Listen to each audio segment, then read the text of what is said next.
Buenas tardes, chicos, ¿qué tal? ¿Cómo están? Hola, hola. Buenas tardes. ¿Qué tal? ¿Cómo se encuentran? Hola, chicos, ¿qué tal? A ver, voy compartiéndoles el material. Hola, Deina, ¿cómo estás? ¿Qué tal? Hola, Xiomara.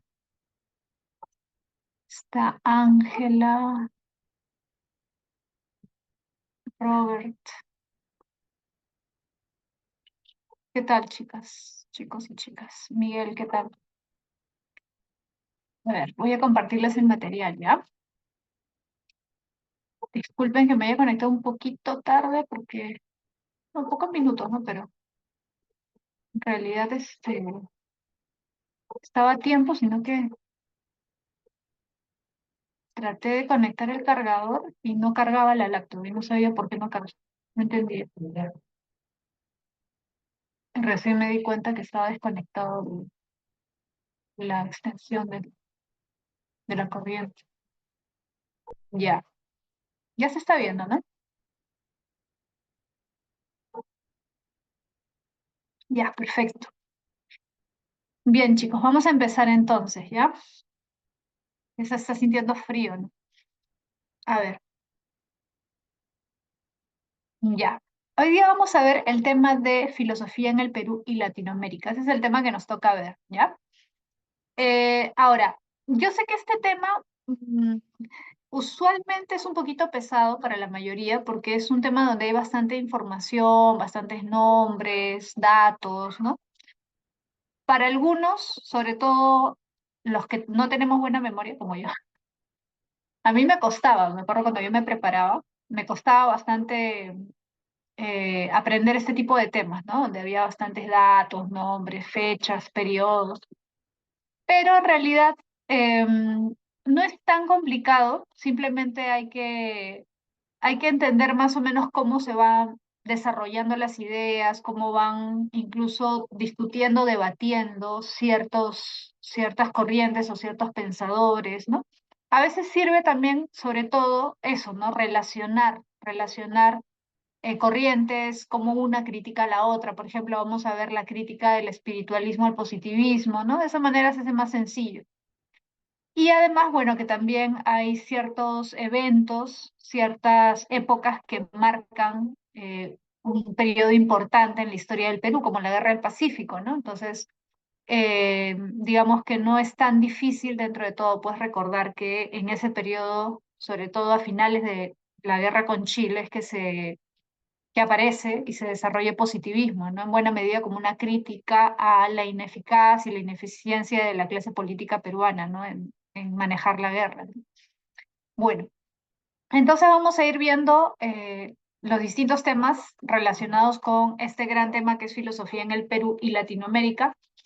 Y hay que tener presente, ¿ya? Es importante que es un tema que ha estado viniendo. No es un tema tan difícil de manejar porque en realidad usualmente cuando ha venido este tema vienen preguntas relacionadas con un texto, entonces si tú lees el texto no es tan complicado, pero de todas maneras, como yo siempre le sugiero, es mejor conocer la teoría. Si tú conoces la teoría es más fácil responder las preguntas, es más sencillo ubicarte dentro del texto también, ¿no? Bien, ahora, ¿cuáles son los dos problemas que se desarrollan o se plantean dentro de la filosofía latinoamericana? Fíjate, son el problema del origen y el problema de la autenticidad. En realidad son problemas bien básicos. Problema del origen, cuando se origina la filosofía en Latinoamérica, es decir, cuando comienza, cuando inicia.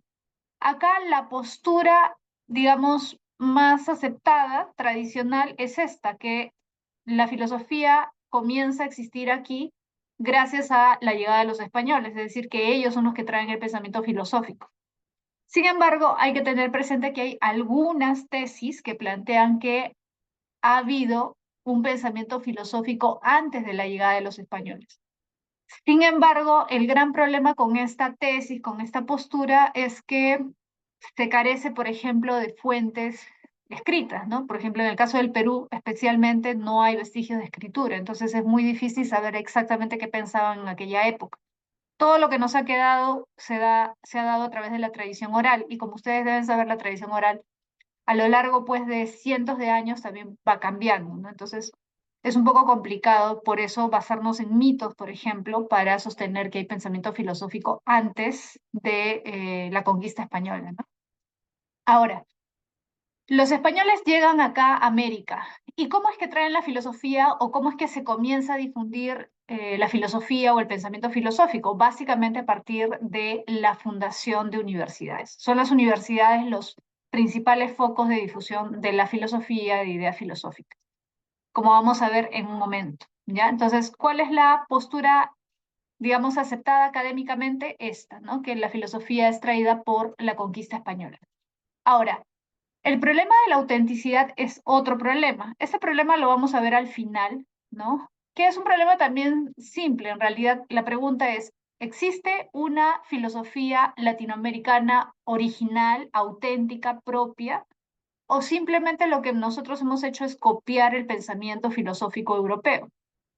Bueno, ahí hay dos posturas también, los que dicen que sí hay una filosofía propia, o sea, una filosofía latinoamericana, y otros que dicen que no hay filosofía latinoamericana porque no hay autenticidad, es decir, que solamente hay una copia de ideas europeas. La primera postura, o sea, los que dicen que sí hay una filosofía latinoamericana, son liderados básicamente por Leopoldo Sea, que es un filósofo mexicano, y la postura más conocida que niega la autenticidad o la existencia de una filosofía latinoamericana es la de Augusto Salazar Bondi, que es un filósofo peruano, es más, es considerado por muchos el filósofo peruano más importante que ha existido. Entonces, este problema lo vamos a ver con más detalle al final, ¿ya? Entonces, el problema del origen.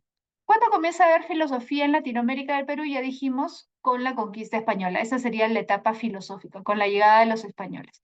¿Y antes qué había? Bueno, antes se consideraría una etapa prefilosófica.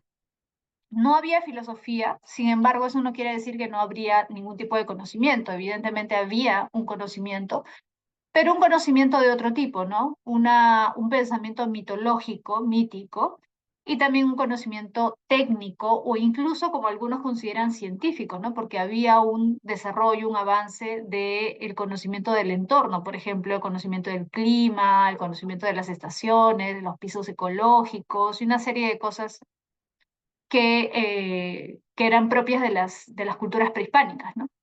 Entonces sí hubo un conocimiento, pero fue sobre todo un conocimiento técnico y un conocimiento, o en todo caso un pensamiento mítico, ¿no? Lo que sería contrario a un pensamiento filosófico. Ahora, en la etapa filosófica, y estamos hablando del siglo XVI, ¿no? Porque en el siglo XVI se fundan las primeras universidades, precisamente ahí tenemos uno de los grandes acontecimientos de la historia de la filosofía. La filosofía se comienza a difundir cuando se fundan las universidades porque ahí es que se comienzan a discutir ideas filosóficas. La primera universidad en ese sentido importante para la historia de la filosofía en fundarse, que es San Marcos en 1551, recuerda, que es oficialmente la primera universidad en fundarse en América, oficialmente por cédula real, ¿ya? Ahora, hay que recordar, porque este es un aspecto que te va a permitir entender muchas de las cosas que vamos a hablar hoy día, sobre todo con respecto a los periodos, por ejemplo, el periodo escolástico, el periodo ilustrado, etcétera. Vamos a ver que digamos, personaje, entre comillas, que siempre está presente es la iglesia, ¿no? Como tú sabes, llegan los españoles, la corona española, pero el gran aliado de la corona es la iglesia católica. Entonces, la iglesia católica va a tener una presencia importante. Y una de las cosas que hacen importantes también a la iglesia es su relación con la universidad, porque las universidades en realidad en general son fundadas por sacerdotes, ¿no? En el caso de San Marcos, sacerdotes dominicos básicamente son los que fundan la universidad. ¿Y por qué es importante saber eso o entenderlo? Porque ellos lo fundan con una misión evangelizadora. Es decir, su intención es traer a estas tierras la palabra de Cristo, ¿no? Y comenzar a difundir y evangelizar a los indígenas. ¿Y eso qué tiene que ver con la universidad? Tiene que ver con la universidad porque a pesar de que generalmente no se conoce mucho sobre esto, es importante tener en cuenta que el primer curso en dictarse en San Marcos es el curso de quechua. La cátedra de quechua fue la primera cátedra en dictarse en San Marcos. ¿Y por qué? Porque la intención era precisamente que los sacerdotes tuvieran las herramientas para comunicarse con los indígenas y para evangelizarlos. Y por eso es que también se comienza a traducir la Biblia en quechua, en aymara, se hace una gramática de quechua. Por eso, por ejemplo, si tú quieres estudiar o estudias quechua, estudias una gramática, así como cuando estudias el inglés, el italiano, el francés, lo que sea. Esa gramática que tú estás estudiando es una gramática creada por los sacerdotes españoles, porque, como tú sabes, no había escritura, o al menos no hay vestigios de escritura. Entonces los sacerdotes recogieron, digamos, las palabras, los usos, el idioma oral y lo tradujeron a letras, ¿no? Ese conocimiento, digamos, del quechua a través de las letras, de la grafía, de la escritura, es un conocimiento que elaboraron los sacerdotes. Entonces, digamos, el primer objetivo de la fundación de las universidades es la evangelización. Para eso se crean inicialmente. Pero poco a poco se van a ir, obviamente, agregando cursos, estudios, ¿no? Estudios de gramática, estudios de retórica, estudio de teología, y la teología es la filosofía de la religión. Evidentemente se comenzaron a estudiar a digamos, a los pensadores más importantes de la Iglesia Católica, ¿no? O dentro de la formación de la Iglesia, ¿no? Que son San Agustín, Santo Tomás. Entonces, ahí es que aparece la difusión de la filosofía, ¿no? En las universidades. Entonces, por eso es importante las universidades, porque permitieron un desarrollo, un cultivo y una difusión de ideas filosóficas. Ahora, aquí, fíjate, entonces, el primer periodo es la escolástica. Cuando recién llegan los españoles, siglo XVI, claro, llegan al siglo XV y esa es Colón, pero el siglo XVI se da la fundación de las primeras ciudades y de las primeras universidades. En el siglo XVI se comienzan a difundir ideas cristianas, filosóficas, ¿no? Pero acá dice escolástica, porque en realidad el pensamiento cristiano, católico cristiano, tiene como dos etapas, ¿no? Tú debes haber escuchado la filosofía medieval. La filosofía medieval tiene una primera etapa, que son los primeros años, digamos, de la época medieval, de la filosofía medieval. Estamos hablando de la etapa patrística, es decir, de los padres de la Iglesia Católica, y está San Agustín, por ejemplo, que tiene un pensamiento más platónico. Pero a partir ya del siglo IX, más o menos, ya se va abandonando Platón y se va más bien adoptando más Aristóteles. Entonces, esa segunda etapa, donde predomina un pensamiento cristiano aristotélico, se le considera o se le llama escolástica. ¿Ya? Escolástica, ¿por qué? Porque viene la palabra escola, que significa escuela en latín, porque eran las escuelas donde se formaba el pensamiento religioso cristiano en los jóvenes. Entonces, en estos centros de formación, en estas escuelas, lo que hacen los sacerdotes es debatir, discutir acerca de distintas cuestiones teológicas. Y esas escuelas son las que luego se van a convertir en Europa en las universidades. Entonces, la escolástica es un pensamiento medieval de los últimos siglos, repito, siglos IX, X, XI, XII, pero alguien podría pensar, profesora, pero la Edad Media no acaba en el siglo XIV, XV, con la caída del Imperio Romano de Oriente, sí, pero no necesariamente coincide con el inicio de la filosofía, o sea, no coincide con las etapas de la filosofía. Y además hay que tener en cuenta que, si bien para ese momento ya se estaba desarrollando Renacimiento, ya en el siglo XVII va a aparecer Descartes, eso en Europa. Pero los españoles traen acá, como ya dijimos, el pensamiento escolástico porque ellos llegan de la mano de la iglesia. Entonces la iglesia, al tener una predominancia acá, no va a desarrollar pues un pensamiento moderno, sino un pensamiento medieval, ¿no? Un pensamiento ligado a la iglesia, ligado al cristianismo. Entonces, ese pensamiento cristiano aristotélico es el que se va a difundir en las universidades durante bastante tiempo, fíjate, hasta el siglo XVIII. Desde el siglo XVI hasta el siglo XVIII va a predominar un pensamiento escolástico. ¿Qué es pensamiento escolástico? Repito, pensamiento cristiano aristotélico. ¿ya? Basado fundamentalmente en la interpretación que hizo Tomás de Aquino. Por eso se habla de doctrina o pensamiento tomista, ¿no? Filosofía tomista de Tomás de Aquino, Santo Tomás, ¿no? Que es el principal filósofo aristotélico de la Edad Media. Entonces, ¿qué evento importante o cómo acá entra la filosofía en este periodo? ¿Qué evento importante se da? ¿Qué acontecimiento importante se da? Se da esto, la disputa entre Bartolomé de las Casas y Juan Ginés de Sepúlveda. Ojo, Bartolomé de las Casas versus Sepúlveda. Bartolomé de las Casas, fíjate, era un sacerdote que había presenciado una serie de abusos que cometían los españoles en lo que actualmente es México, ¿no? Él no llega a venir a Perú, pero sí estuvo un tiempo en México y ahí ve los abusos que se cometían. Y a raíz de esto es que va a entrar a criticar a una serie de españoles, ¿no? Que cometían estos abusos o que justificaban estos abusos. ¿Quiénes, por ejemplo, justificaban? Y ahí va a salir, digamos, el defensor, ¿no? De este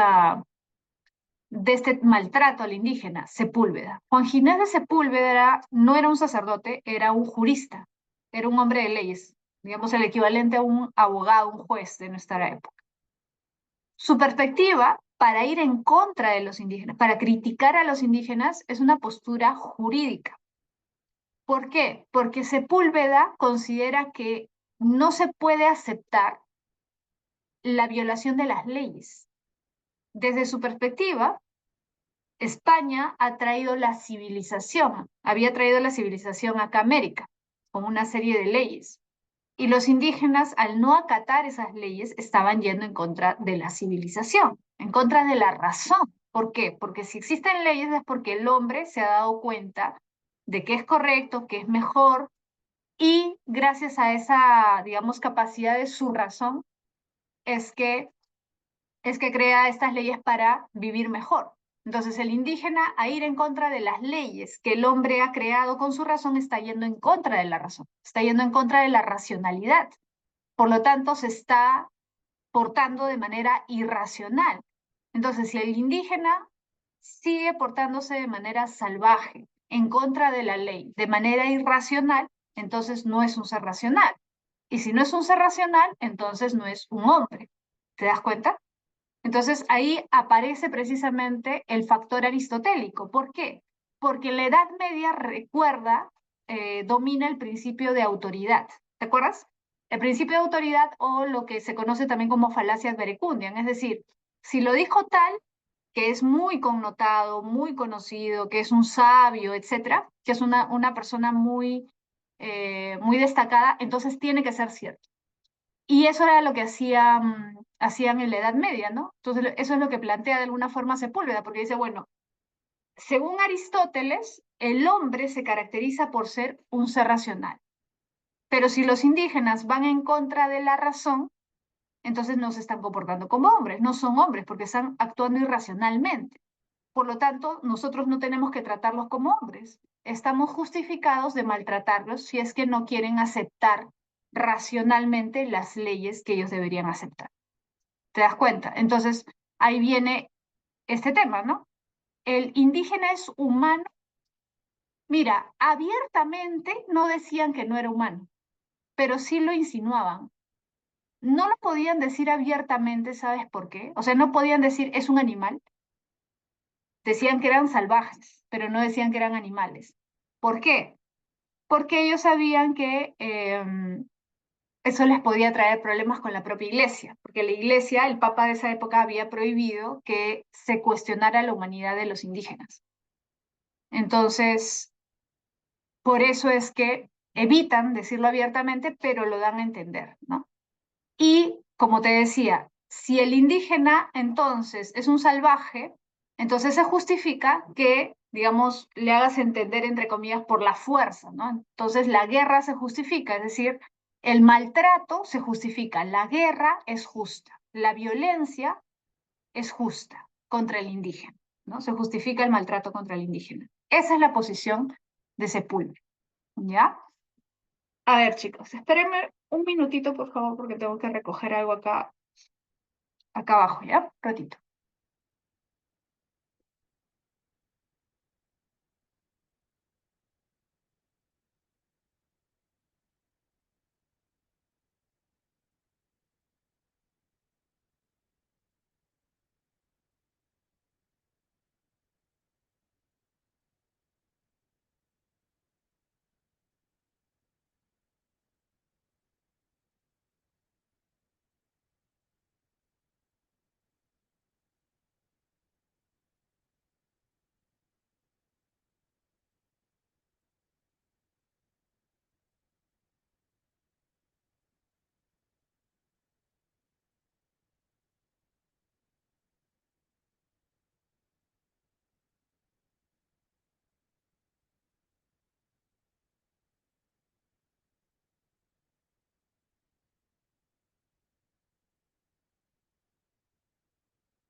Ya, chicos.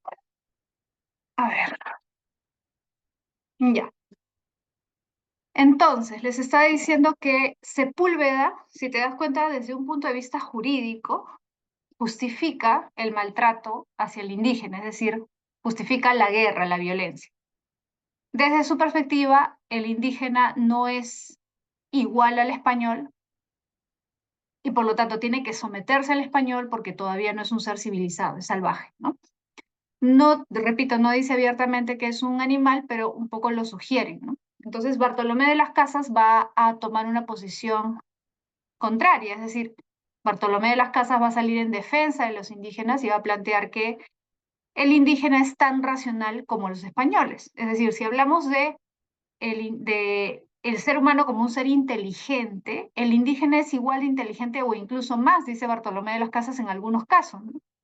Porque para Bartolomé un signo de inteligencia, por ejemplo, era la capacidad que tenían los indígenas para aprender el idioma español, ¿no? Y él menciona, por ejemplo, cómo muchos españoles se les hace difícil aprender el quechua y sin embargo muchos indígenas aprendían fácilmente en español. Entonces él decía, ¿cómo vamos a dudar de su inteligencia, ¿no? De su racionalidad? Y no solamente en el caso de su capacidad para aprender, sino también con respecto a todo lo que ellos ya habían formado, ¿no? O sea, antes de que llegaran los españoles, ellos ya tenían una cultura, tenían normas, ¿no? Tenían normas morales, tenían una estructura social, política, militar, etcétera. En lo que sí Bartolomé va a ser crítico de los indígenas es en el aspecto religioso. O sea, obviamente Bartolomé pues es un sacerdote católico. Entonces, para él, el problema de los indígenas es que adoran a dioses falsos, ¿no? Entonces, él justifica la campaña evangelizadora que está llevando a cabo la Iglesia y España. Entonces, él cree que sí se debe erradicar, ¿no? Las falsas creencias desde su perspectiva, ¿no? Pero eso no justifica que se le maltrate. Es más, al contrario, dice él, ¿no? Es contraproducente porque es absurdo y es contradictorio y jamás un indígena va a aceptar, pues, que por un lado prediques una religión supuestamente de amor, ¿no? De amor al prójimo, y por otro lado lo maltrates. Es absolutamente absurdo, contradictorio, ¿no? Entonces, más bien evita o impide que se dé una verdadera evangelización.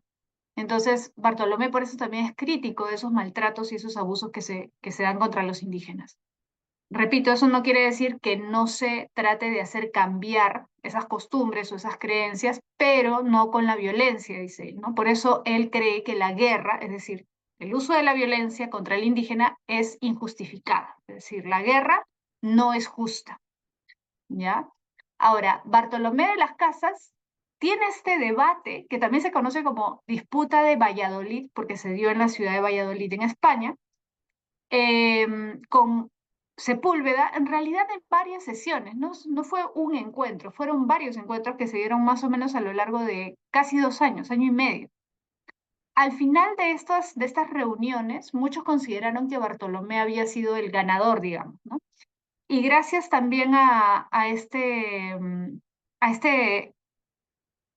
a este trabajo de Bartolomé de las Casas de criticar, ¿no?, lo que se estaba haciendo en América, es que va a lograr entrevistarse con el rey de España y gracias a esa entrevista va a lograr también que el rey comience a modificar una serie de leyes para proteger a los indígenas. Es decir, tuvo, digamos, consecuencias prácticas, ¿no? Y en ese sentido fue valioso, fue importante el aporte de Bartolomé de las Casas. Ahora, en lo que se le critica actualmente, porque por mucho tiempo se le ha valorado mucho, ¿no? Pero desde una perspectiva ya más actual, se le critica el hecho de ser paternalista, es decir, de tener una visión del indígena como un niño, ¿no? O sea, yo soy, ya, no te maltrato, pero yo soy de alguna forma superior, porque yo te estoy enseñando la verdad, ¿no? Por su perspectiva religiosa. Y tú que estás equivocado tienes que dejar de lado pues estas ideas falsas, ¿no?, que vendrían a ser su religión. Eso es lo que se le critica actualmente, ¿no? Porque desde una perspectiva ya más contemporánea, pues es absurdo pensar que él tenía la razón o la iglesia tenía la razón y los indígenas estaban equivocados, ¿no? Por eso es que muchos consideran la visión de Bartolomé como paternalista, ¿no? Y por eso es que también se dice que él veía a los indígenas como niños o como hermanos menores a los que había que educar, ¿no? Bien, ahora, ya dijimos en este periodo, ¿qué es lo más importante? Primero, la fundación de las universidades que permiten la difusión del pensamiento filosófico y en segundo lugar, el debate de Valladolid o la disputa de Valladolid, ¿no?, que va a tener consecuencias históricas además porque es el único imperio donde se pone en discusión si era adecuada la manera como se estaba llevando a cabo la colonización, porque como tú sabes han habido muchos países europeos que han colonizado, pero en ninguno de ellos se puso en debate si estaba bien lo que estaban haciendo o no. Simplemente ellos llegaban y hacían lo que querían hacer, ¿no? No había forma de consultar, ni dentro hubieron grandes oposiciones, a diferencia del caso de España, donde sí dentro de la misma sociedad española hubieron algunos que comenzaron a criticar lo que estaba pasando, ¿no? En este caso, básicamente sacerdotes. Bueno, el segundo periodo que vamos a ver es el periodo ilustrado. La ilustración, fíjate, abarca en el Perú y en Latinoamérica, abarca desde el siglo XVIII hasta 1830 aproximadamente.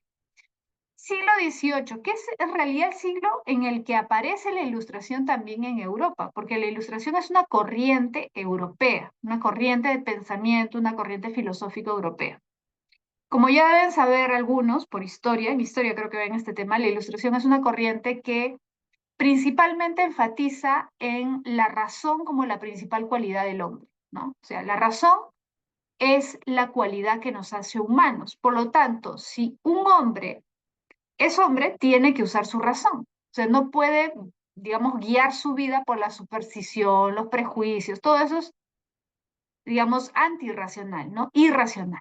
Entonces, la ilustración considera que el hombre debe guiarse, debe tener la capacidad de guiarse por su razón, dejar de lado los prejuicios, las supersticiones, la religión. Por eso es que los pensadores ilustrados, muchos de ellos, son críticos de la Iglesia Católica también.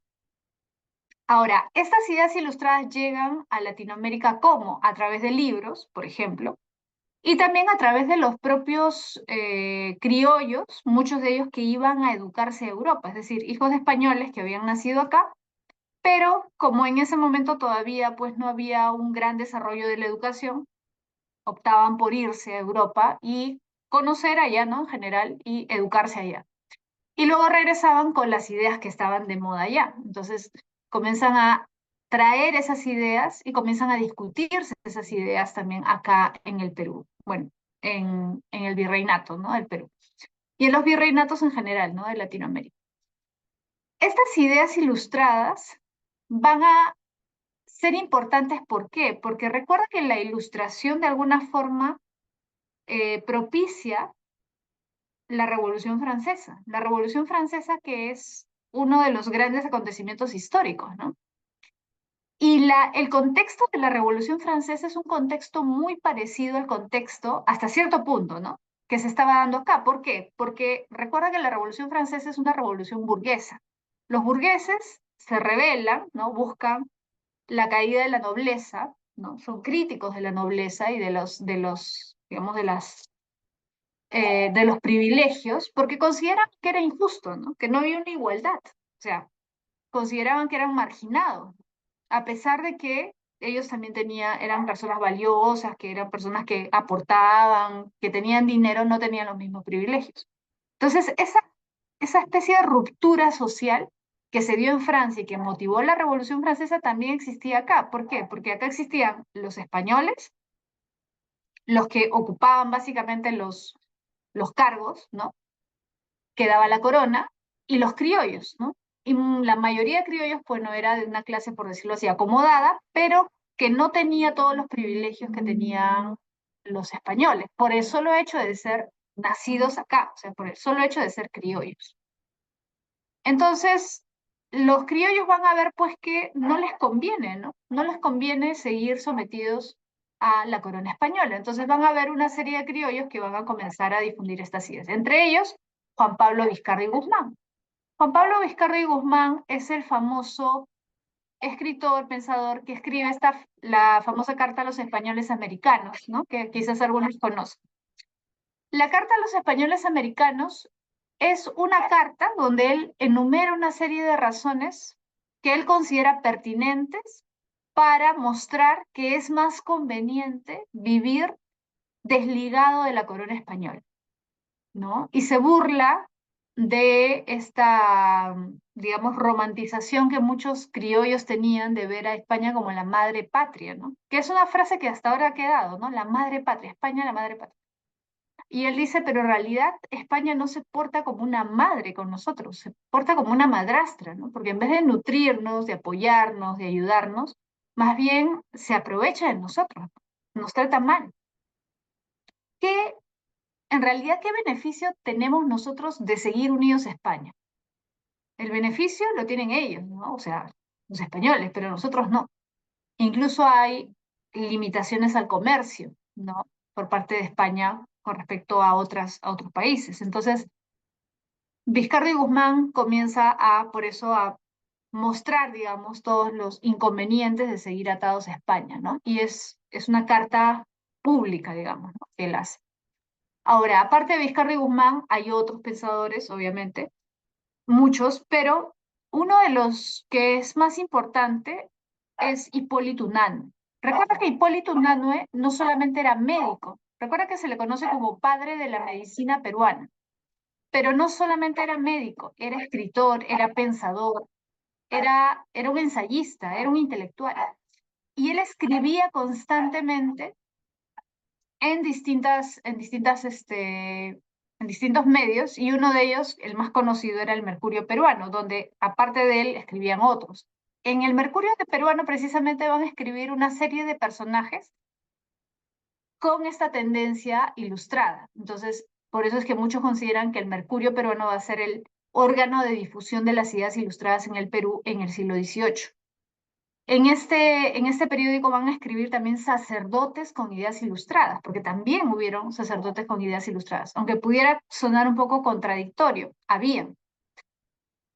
Pero, ¿por qué Unano es importante? Aparte de ser un intelectual y aparte de tener ideas ilustradas, porque él de alguna forma personifica o representa bien la mentalidad ilustrada. No solamente es usar la razón, o ser más racional o dejar de lado los prejuicios, sino también se da cuenta de que es importante para el desarrollo de ciertos conocimientos la experimentación.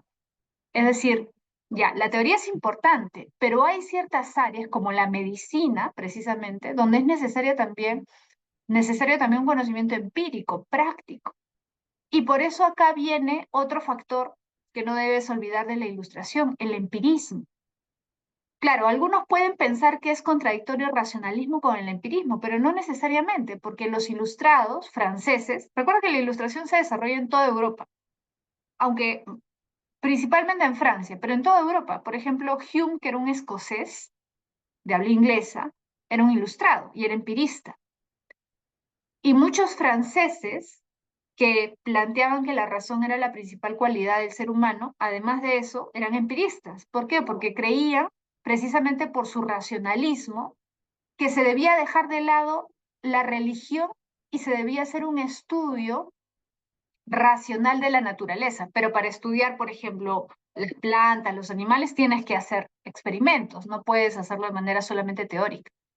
Entonces, ese es el aporte de Unanue, porque Unanue comienza a hacer una serie de movidas, digamos, para que los estudios de medicina sean más pragmáticos, sean más empíricos, que dejen de lado tanto la teoría, porque la teoría era todo en la medicina hasta ese momento. Él había tenido una formación teórica, pero se da cuenta de que eso es una limitante. Y no solamente por una cuestión de conocimiento, sino también por una cuestión práctica. Por ejemplo, en esa época en Lima había muchas pestes. La gente moría, pero no se podía controlar las enfermedades porque no se sabía bien cuál era el origen o cómo se iba desarrollando la enfermedad, cómo se le podía combatir. ¿Por qué? Porque no había un conocimiento empírico del cuerpo. O sea, la gente moría, se le enterraba. No se podía examinar el cadáver. Estaba prohibido en esa época hacer una disección a un cadáver por razones religiosas. Ahora, Unanue era una persona creyente, pero se da cuenta que es una limitante y solicita al virrey de ese momento, que era Fernando de Abascal, le solicita un permiso especial para crear la primera sala de disecciones, precisamente para estudiar a los cuerpos de los fallecidos, para ver cuáles eran las causas de las enfermedades y para que los estudiantes también pudieran estudiar el cuerpo humano de manera empírica, ya no teórica, porque los estudiantes no tenían acceso a un conocimiento de la anatomía del hombre empírica, ¿no? Porque no podían acceder a los cuerpos. Entonces, Unanue logra eso. El virrey le da el permiso, a pesar de que la iglesia estaba en contra. Le da el permiso por su admiración a Unanue, porque, como te decía, Unanue no solamente era médico, era un intelectual. Era un hombre muy inteligente, muy destacado.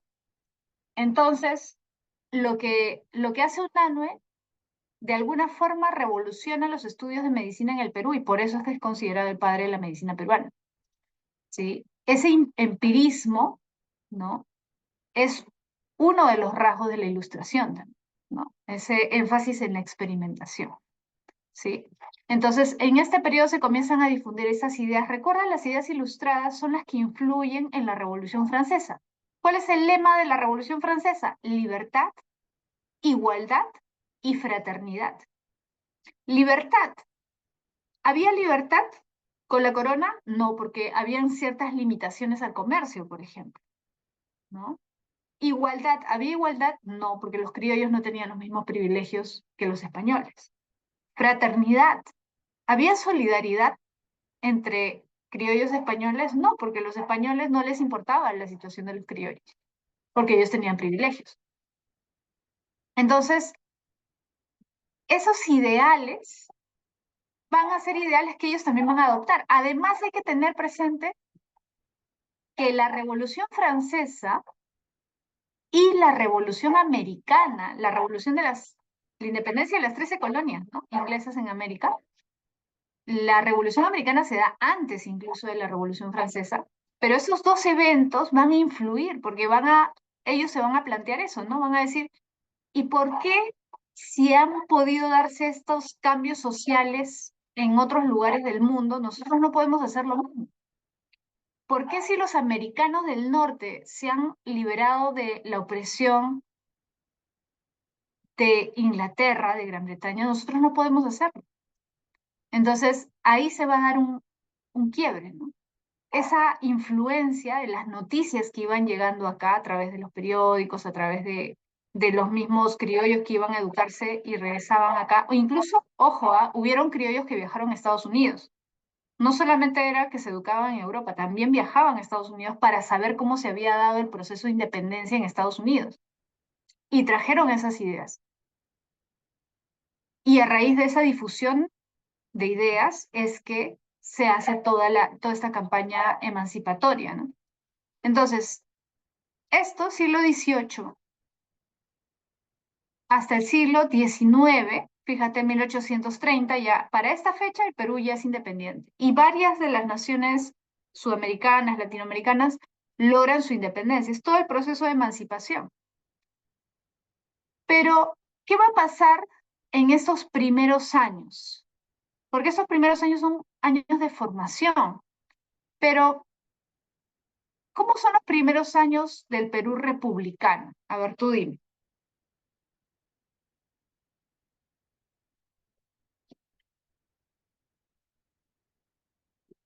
Son años tranquilos, de paz,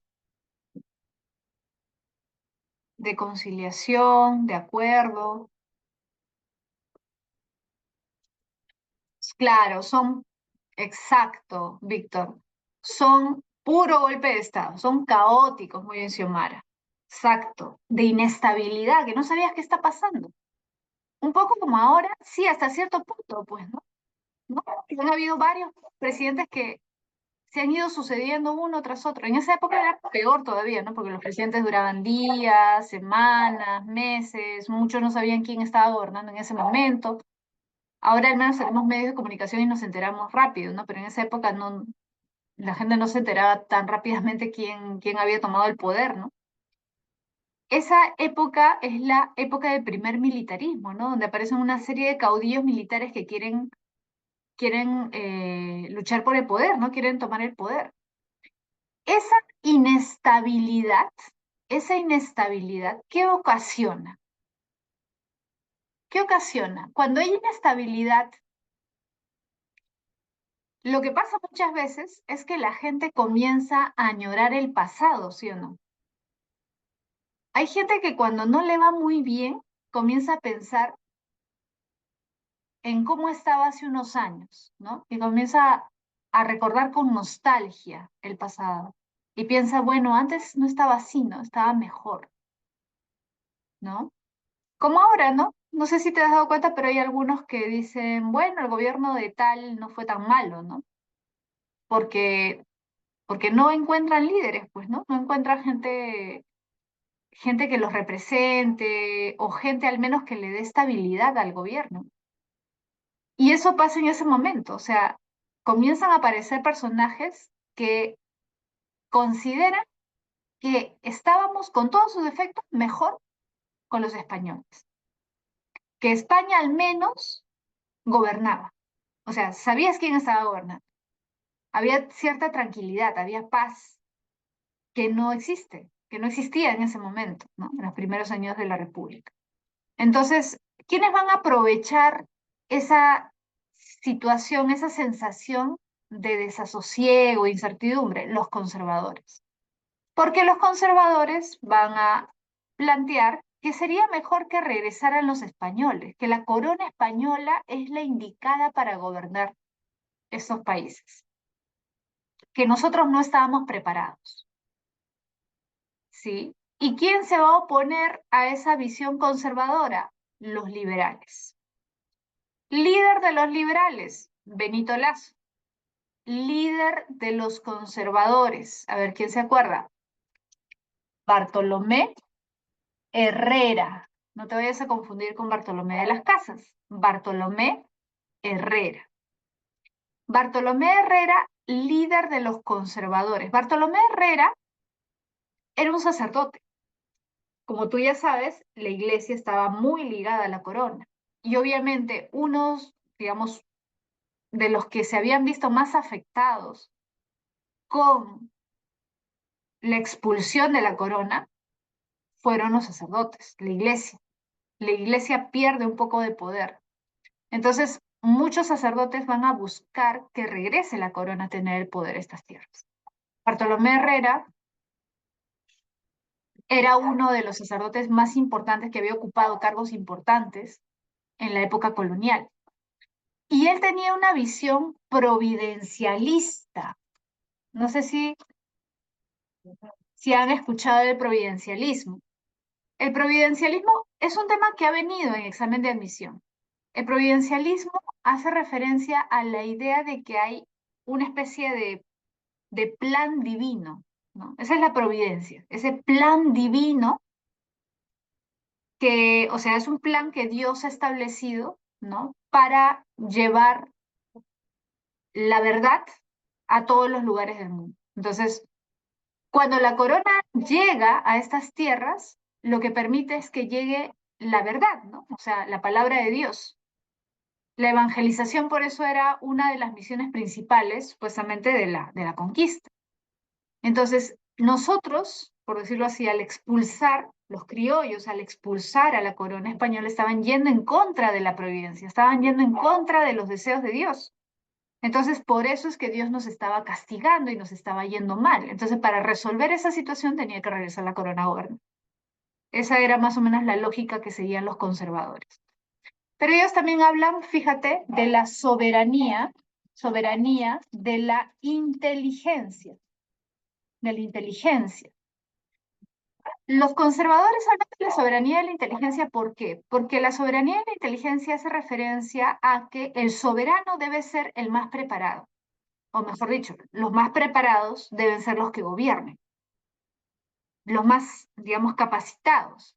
En teoría eso suena bien, ¿no? El más capacitado es el que debe gobernar, pero en realidad es una interpretación que ellos hacen, porque para ellos los más capacitados eran los españoles, porque Dios había elegido al rey de España para gobernar. Es decir, su soberanía en la inteligencia estaba basado en el derecho divino de los reyes, ¿no? Que es precisamente una de las cosas que critican eh, los ilustrados, ¿no? Entonces, el derecho divino de los reyes. ¿Por qué el rey es más capacitado que los demás para gobernar? Porque así lo ha querido Dios, porque Dios lo ha elegido. ¿Te das cuenta? En eso se basa, en una versión, digamos, religiosa de la soberanía de la inteligencia, ¿no? Lo digo así, ¿por qué? Porque alguien podría asociar esto, por ejemplo, con el platonismo, ¿no? Cuando Platón dice que el rey filósofo debe ser o mejor dicho, el filósofo debe ser el gobernante, ¿no? Plantea la teoría del rey filósofo. Podría sonar parecido, ¿no? Pero en Platón no hay un factor religioso de ese tipo, ¿no? En cambio, en el caso de los conservadores, sí. Ahora, Benito Lasso es representante de los liberales. ¿Por qué se le llama liberales? Precisamente porque ellos buscan, digamos, garantizar la libertad, defender la libertad de la independencia, es decir, mantener libres a los países que habían ganado su independencia. Por eso se le llama periodo romántico, por eso se le llama romanticismo. ¿Por qué? Porque los liberales son románticos, en un sentido político, porque tienen ideales, el ideal de la libertad, el ideal de la igualdad, el ideal de la fraternidad, porque recuerda que los ideales ilustrados finalmente son los ideales que van a heredar los liberales. La ilustración de alguna forma es la, digamos, el papá o la mamá del liberalismo, ¿no? O sea, de estas ideas románticas, de alcanzar la igualdad, la libertad, la fraternidad. O sea, este es como una especie de ilustración 2.0, si quieres llamarlo así, ¿no? Como un, digamos, son como los hijos de los ilustrados. Entonces ellos luchan por mantener esa libertad que se había ganado con la independencia. Ellos quieren conservar esa libertad que se había ganado con la independencia. Creen que vale la pena luchar, a pesar de todos los problemas, por mantenernos independientes. Entonces, ¿de qué hablan ellos? Ya no de la soberanía de la inteligencia, ellos hablan de la soberanía popular. ¿Pero qué significa soberanía popular? ¿Quién es el soberano? No debe ser el soberano el supuestamente más capacitado, ¿no? Elegido por Dios, no. El soberano debe ser el pueblo. Ahora, soberano no necesariamente significa que es el que gobierna. Para los liberales, soberano significa que es aquel en el que reside el poder. Es decir, un poco con esta lógica, no sé si tú has escuchado, me imagino que sí, de mucha gente que cuando está harta del Congreso dice, bueno, nosotros lo pusimos, nosotros lo sacamos. Ya, ¿qué está diciendo el pueblo? ¿Qué está diciendo la gente? El poder está en el pueblo. Si los congresistas tienen poder, si el presidente tiene poder, es porque el pueblo lo ha decidido así, porque el pueblo ha querido eso, porque el pueblo los ha elegido. Es decir, sin respaldo popular no tendrían legitimidad. Están ahí por nosotros. En ese sentido se refiere Benito Lasso a la soberanía popular. Es decir, el poder está en el pueblo. Y por lo tanto, ¿puede haber un presidente? Sí, no necesariamente significa que todo el pueblo va a salir a gobernar, no. Puede haber un presidente, pueden haber congresistas, pero lo que hagan ellos no puede ser de espaldas o ajeno al clamor popular. Porque el pueblo, aunque no tenga una educación, no todos tengan una educación, ¿no? Superior, especializada o lo que sea, el pueblo sabe lo que le conviene. El pueblo se da cuenta cuando las cosas van bien o cuando van mal. Por lo tanto, el poder reside en el pueblo. Esta idea de la soberanía popular, por cierto, está relacionada en buena medida con la idea de voluntad popular, ¿no? La voluntad popular, recuerda, es un concepto que también viene de Rousseau, ¿no? Es decir, del siglo XVIII. Rousseau habla de la voluntad popular como base del gobierno. Entonces, si algo se decide, tiene que decidirse por la voluntad popular, no por la voluntad de un tirano, no por el capricho tampoco de la gente. O sea, no es que haya, a mí se me ocurre esto, o yo para vengarme de fulanito tengo una gran aceptación y voy a aprovechar esa aceptación para destruir a mi enemigo. No, la voluntad popular tiene que ver con el bien común. Recuerda, Rousseau es un republicano. Entonces ahí hay una mezcla de ideas liberales, republicanas, que sostienen esta visión romántica, ¿no? Esta búsqueda, digamos, de defender ideales, ¿no? La libertad, la igualdad, etcétera. Ya, lo digo así por si acaso, ¿por qué? Porque en examen de admisión han preguntado acerca de eso, y no es solamente el liberal puede sonar como, ah, ya, pero ¿quién es liberal? En filosofía, Locke. Sí, en parte, pero también ahí hay una presencia del republicanismo, por ejemplo, de Rousseau sobre todo. Por eso no es casualidad si tú te has dado cuenta, por ejemplo, en las banderas. No sé si tu profesor o tu profesora de historia te ha hablado de eso, ¿no? Pero ¿por qué en las banderas siempre aparece un sol? ¿No? ¿Te has dado cuenta que aparece el sol, por ejemplo, en la bandera de Argentina o en las primeras banderas de Perú? Aparecía un sol, ¿sí o no? Como escudo, digamos, ¿no? Como imagen, porque representa la luz de la razón, representa la luz de la razón. El sol representa esa visión iluminadora de la razón. Eso es algo que se hereda de la ilustración, ¿te das cuenta? ¿Sí? Bien, a ver, un ratito.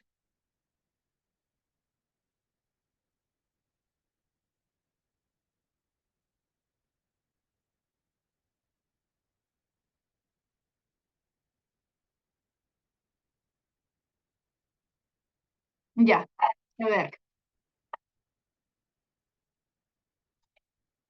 Entonces, disculpe si no que hay un perrito que está ladrando por acá.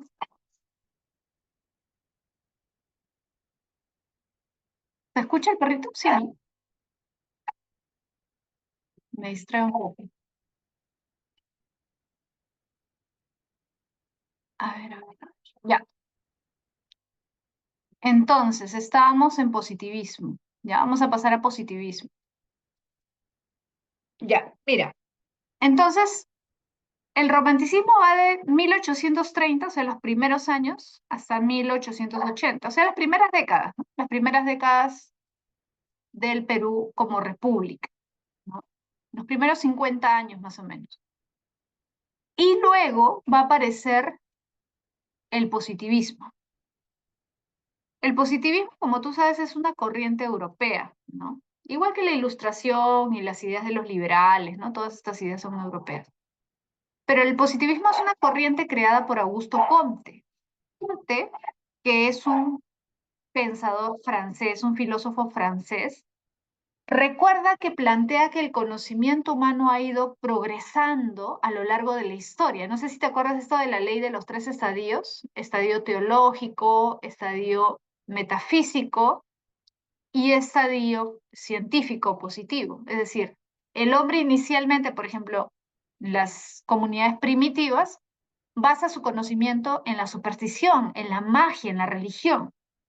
Pero luego el hombre alcanza una cierta madurez en su conocimiento y trata de entender las cosas de manera más racional. Y ahí aparece la filosofía. Los griegos precisamente dan ese salto del mito al logos, de la religión al conocimiento racional. Pero para Comte no es suficiente con la filosofía, porque el problema de la filosofía es que si bien es más racional, no logra explicar satisfactoriamente los fenómenos de la naturaleza, porque no se basa en la naturaleza. La filosofía es racional, pero no es empírica. Entonces, para Comte, por eso, tiene cierta deficiencia la filosofía y es superior la ciencia porque la ciencia logra explicar y no solamente explicar, sino que tiene un aspecto útil, porque la ciencia se puede aplicar y mejorar la vida del hombre a través de la tecnología, básicamente. Entonces, esta idea de que el conocimiento científico es fundamental y es el mejor porque es el que garantiza el progreso material, pero no solamente eso, el progreso social de un país, de una comunidad. Esa idea es la idea fundamental del positivismo. La ciencia es el motor del progreso. Gracias a la ciencia, el hombre vive más, vive mejor, vive con más comodidad. Esas ideas positivistas, fíjate, que se desarrollan en Francia y en Europa en general, llegan acá también. Llegan igual a través de libros, a través de personas, ¿no?, que se iban a formar a España o Europa y regresaban, ¿no?, a través de libros, de revistas que llegaban de Europa. Y uno de los positivistas más importantes va a ser Manuel González Prada. González Prada es un personaje muy especial, ¿no? Porque es uno de nuestros mejores escritores, ¿no?, diría yo. A pesar de que no es tan conocido, escribe muy bien. Fue poeta, fue ensayista, fue periodista, pero él nunca pisó el aula de una universidad. Toda su formación fue autodidacta. No tuvo el interés de ir a la universidad. Era un pensador antiacadémico, porque creía que más bien la universidad te deformaba. En vez de formarte, te deforma. Porque la educación que daba la universidad era una educación que todavía tenía mucha influencia de la iglesia. A pesar de que ya supuestamente pues no había ningún vínculo con España, igual la iglesia se había quedado acá, o sea, la iglesia seguía teniendo un poder. Y la educación, incluso en las universidades, seguía muy atada a la religión a través de la teología. Entonces, González Prada va a ser crítico de esa influencia de la religión. ¿Por qué? Porque considera que es una influencia, por decirlo así, supersticiosa. Los positivistas son críticos de todo lo que sea superstición. Superstición, magia, religión, como le quieras llamar, es atraso. O sea, una persona que tiene supersticiones, que piensa en cuestiones mágicas, ¿no?, todo eso es anticientífico, impide el desarrollo de un conocimiento científico. Entonces, González Prada es por eso crítico de la religión, crítico de la teología, crítico de la educación que todavía se impartía en esa época. Y por eso es que él va a plantear que se necesita cambiar la educación en el Perú por una educación más científica, más técnica, que promueve el desarrollo del país. ¿Te das cuenta? ¿Y por qué su crítica es tan radical? Porque él es muy crítico de la sociedad peruana. Se vuelve sobre todo crítico a raíz de la derrota de Perú frente a Chile, o sea, en la guerra del Pacífico, la guerra con Chile. Por eso fíjate la fecha, ¿no? Para esta época ya, para este año ya había comenzado la guerra con Chile. González Prada comienza a escribir, pero una vez que acaba la guerra es peor. O sea, para González Prada, todo lo que ha pasado, y recuerda que, y para él fue algo traumático también porque, no sé si tú sabes, pero González Prada luchó también, ¿no? Luchó en Miraflores, la batalla de Miraflores. Deben haber, quizás ustedes estudian, me imagino, en Historia del Perú, ¿no? Cuando llegan los chilenos a Lima, toman Lima, llegan hasta Miraflores, y él es uno de los que defienden, ¿no? En lo que actualmente son el Parque Reducto, precisamente se llama Reducto porque era un reducto militar, ¿no? Pusieron ahí sacos de arena, una serie de cosas para que los chilenos no siguieran avanzando. Él fue uno de los que salió a defender Lima. Entonces, para Manuel González Prada, pues era una deshonra lo que había pasado, ¿no? Y era una vergüenza que el Perú, teniendo tantas posibilidades, no hubiera aprovechado sus momentos de esplendor, ¿no? No sé si tú recuerdas, pero González Prada precisamente hace referencia a la prosperidad falaz, pues, ¿no? Que se había dado años antes y con la que se pudo haber aprovechado para invertir mejor en tecnología y en una serie de cosas, pero que no se hizo. Entonces González Prada por eso critica la élite política limeña, ¿no? La élite política peruana, por su ineficiencia, su incapacidad, su falta de visión, su falta de planificación y por su corrupción, porque al final solamente piensan en ellos mismos. No sé si recuerdas en el discurso en el Politeama, ¿han leído el discurso en el Politeama o se acuerdan? A veces lo hacen leer en el colegio. En ese discurso, González Prada dice, el Perú es como un organismo enfermo, donde se pone el dedo, salta la pus. ¿Han escuchado esa frase? Imagínate que tienes un cuerpo podrido, ¿no? Pongas donde pongas el dedo, está putrefacto. Eso dice González Prada, no hay quien se salve. Es un poco como nuestra situación, ¿no? La gente comienza a tener esperanza en alguien, pasa un tiempo, se vuelve una autoridad y al poco tiempo ya nos damos cuenta de que era igual que el otro, ¿no? Y así, ¿no? Entonces, Ángela no le me dice, ¿era ateo? Sí, él era ateo. A pesar de que era ateo, aunque no lo crean, no era tan crítico del cristianismo. O sea, él critica sobre todo a la iglesia, no tanto la religión en sí misma, porque él tiene un ensayo bien bonito justamente acerca de la religión, donde dice, la religión cuando aparece, por ejemplo, Cristo, o Jesús, mejor dicho, cuando aparece, aparece como crítico del orden establecido, crítico del statu quo. La religión cuando recién aparece es crítica del sistema. El problema es cuando la religión la absorbe y se vuelve ya el statu quo. O sea, por ejemplo, actualmente la iglesia es parte del statu quo, ¿no? Es parte del sistema, ¿no? De opresión. Entonces, claro, González Prada en sí mismo no es tan crítico de la religión, sino sobre todo de la institucionalización de la religión. No recuerdo cómo se llama ese ensayito, pero es un ensayo sobre la religión bien interesante.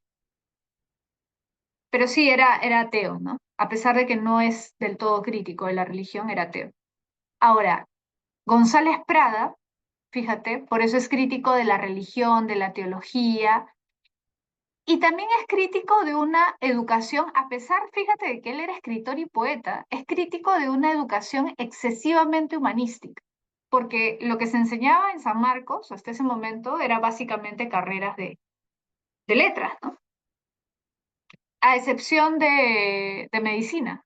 Todas las demás carreras eran de letras, ¿no? O sea, literatura, derecho, teología, todo eso era letras.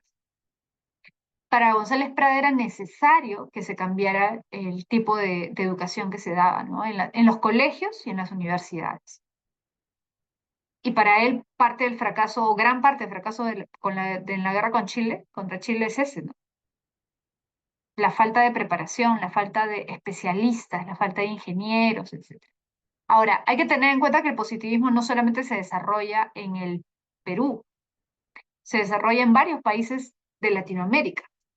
Uno de los países donde más influencia tuvo el positivismo, porque acá hubo representantes, el más conocido es González Prada, también está Manuel Vicente Villarán, por ejemplo, Manuel Cornejo, ¿no? Se han escuchado Manuel Cornejo Polar. Hay varios representantes, pero no son tan, digamos, conocidos. Pero Brasil, exactamente, María, Brasil es uno de los países, si no el país latinoamericano donde más influyó el positivismo. Por eso ustedes ven en la bandera de Brasil y dice orden y, ¿han visto la bandera de Brasil? Dice orden y progreso. Orden y progreso. Porque los que fundan Brasil, los fundadores de Brasil, fueron positivistas. O sea, imagínate si González Prada, Manuel Cornejo, Vicente Villarán, ellos hubieran sido los fundadores del Perú. Ya, así. Los que fundaron Brasil fueron positivistas. Y por eso es que desde el inicio de la fundación de Brasil comienzan a darle impulso a una educación científica y tecnológica. Por eso dentro de Latinoamérica el país que más destaca en ciencia y tecnología es Brasil. O sea, si quieres ir a hacer un posgrado y no puedes irte a Europa por alguna razón, busca una universidad brasileña, ¿no? Porque ahí están mucho más avanzados que nosotros, que otros países latinoamericanos. Entonces, el positivismo fue una corriente muy fuerte. En nuestro caso, no tanto, ¿no? En nuestro caso, no fue digamos, muy difundido en realidad. Pero en otros países como Brasil, México también. México también tuvo bastante presencia de positivistas. Y quizás no es casualidad, ¿no? Que Brasil y México durante mucho tiempo fueran las dos potencias de Latinoamérica. Ya luego, también en parte Argentina, ¿no? En otro momento. Pero, digamos, históricamente las que han destacado han sido Brasil y México, ¿no? Que son las que han tenido más presencia de positivistas. Bueno, entonces, tenemos el positivismo hasta inicios del siglo XX. Fíjate, o sea, estamos hablando de 1905, 1908, por ahí, que ya va decayendo. Ah, por si acaso me estaba olvidando. González Prada, en sus últimos años, se vuelve anarquista. Anarquista. Algunos consideran que en parte por su decepción, ¿no? Ya considera que en la política no se puede hacer nada. En el mismo discurso en el Politeama, no sé si te acuerdas que dice, los viejos a la tumba, los jóvenes a la obra, ¿no? Considerando pues que si hay algo de esperanza va a ser en las nuevas generaciones, ¿no? Pero ya no tiene esperanza pues en la política tradicional. Y en sus últimos años en general ya cree que la solución no va a venir por parte del Estado, ¿no? Entonces, por eso es que adopta el anarquismo en los últimos años de su vida. Ahora, repito, esto ya es inicios del 20, ¿no? O sea, 1905, 8, y para 1910 ya entra el espiritualismo con fuerza. El espiritualismo, repito, 1910 aproximadamente, ya, surge como reacción contra el positivismo. Mira, surge como una reacción contra el positivismo. ¿Por qué? Simple. Espiritualismo, ¿en qué enfatizan? ¿En lo material o en lo espiritual?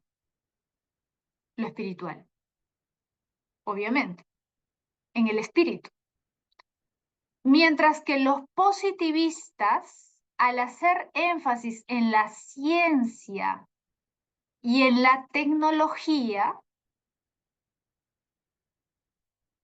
como factores de progreso material, social, obviamente desde la perspectiva de un espiritualista son materialistas, porque creen que la ciencia es la solución a todos los problemas, que la ciencia es como la panacea, el remedio, la píldora mágica que va a solucionar todo.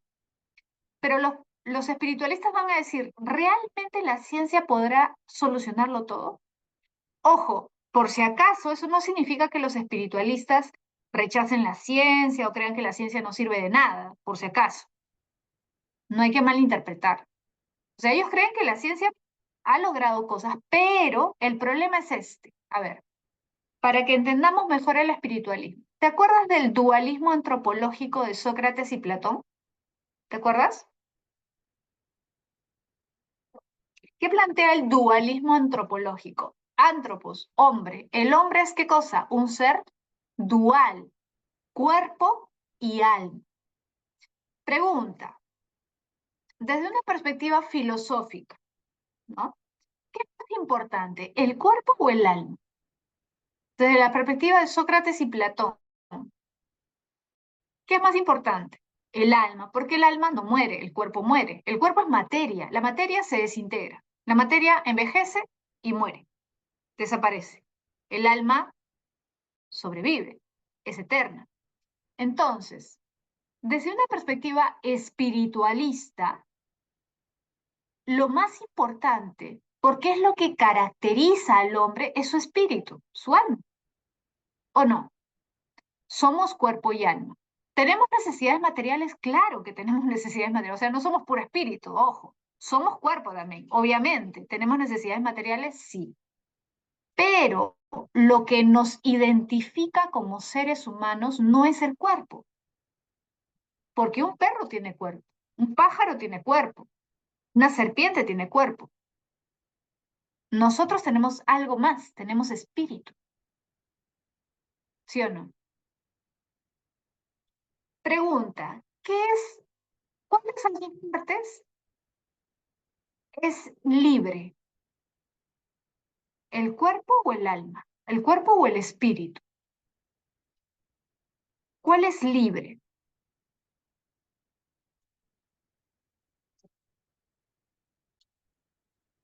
El espíritu, claro, el espíritu. ¿Por qué el cuerpo no? Porque el cuerpo es materia. Te pregunto, ¿tú puedes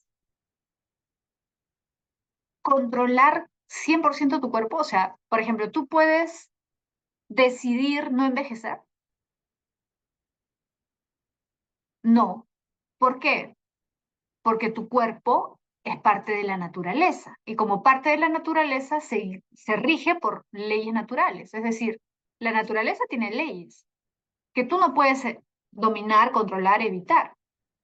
Todo lo corporal envejece, se corrompe, muere. La naturaleza no la puedes dominar completamente.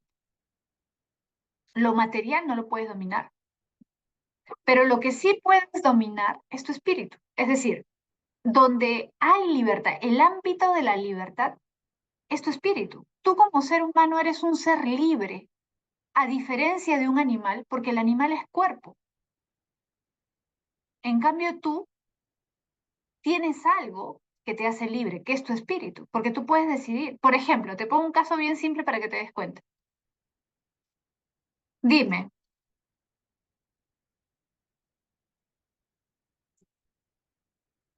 si tienes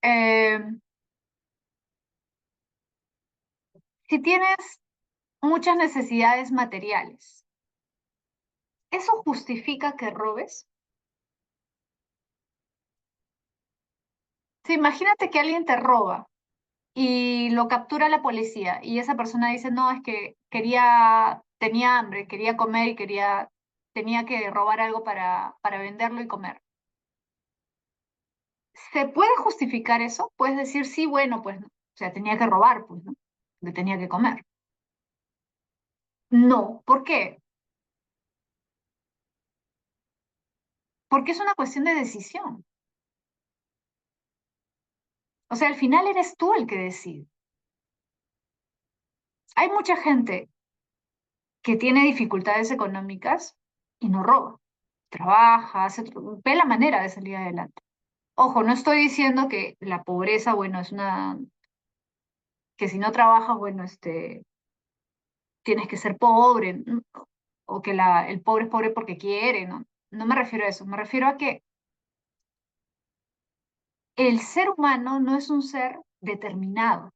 O sea, no puede el hombre justificar sus acciones como si fueran acciones puramente instintivas, ¿entiendes? O sea, el animal sí. El animal tiene hambre, mata. Es instinto, porque está determinado por la materia, por su cuerpo. Su cuerpo le ordena, está esclavizado, por decirlo así, a sus instintos. Pero el hombre no, porque el hombre es un ser libre. El hombre decide, ¿te das cuenta?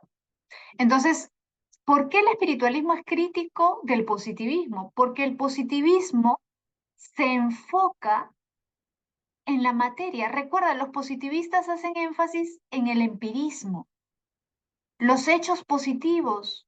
Tenemos que estudiar los hechos positivos. ¿Y qué son los hechos positivos? Hechos observables empíricamente. Pero te pregunto, ¿todo en este mundo es observable empíricamente? ¿Se puede estudiar al hombre como un ser absolutamente empírico? ¿Podemos entender al hombre como pura materia? No, porque el hombre es algo más que eso. Entonces, todos los problemas no se pueden reducir a problemas empíricos, materiales.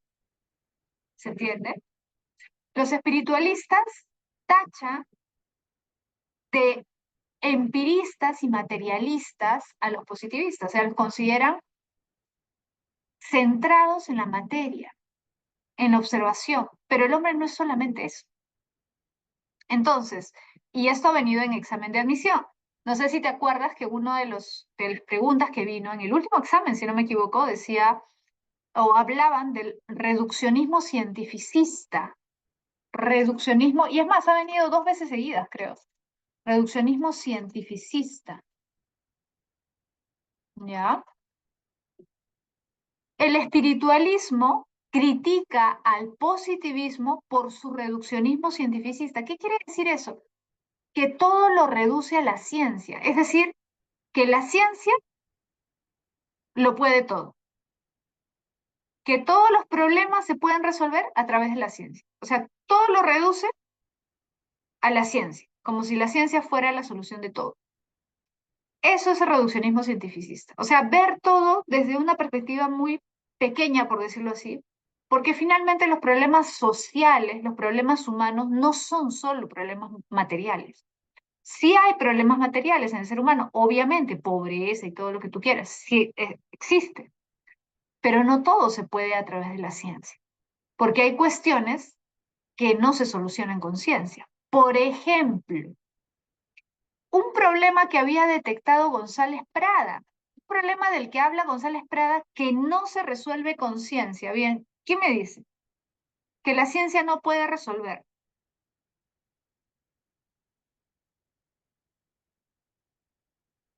Un problema que abordó González Prada, pero cuya solución no está en la ciencia, como podría parecer.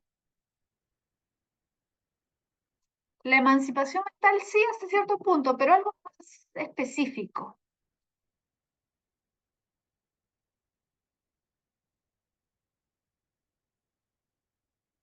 Cosa.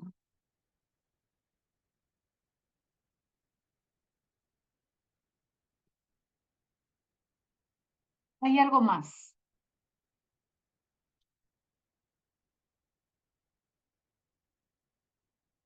Es la corrupción. Te pregunto, ¿la corrupción es un tema, es un problema material, un problema que se puede solucionar con ciencia? ¿Un problema que se soluciona con educación científica? ¿Qué tipo de problema es el problema de la corrupción? ¿Qué clase de problema es?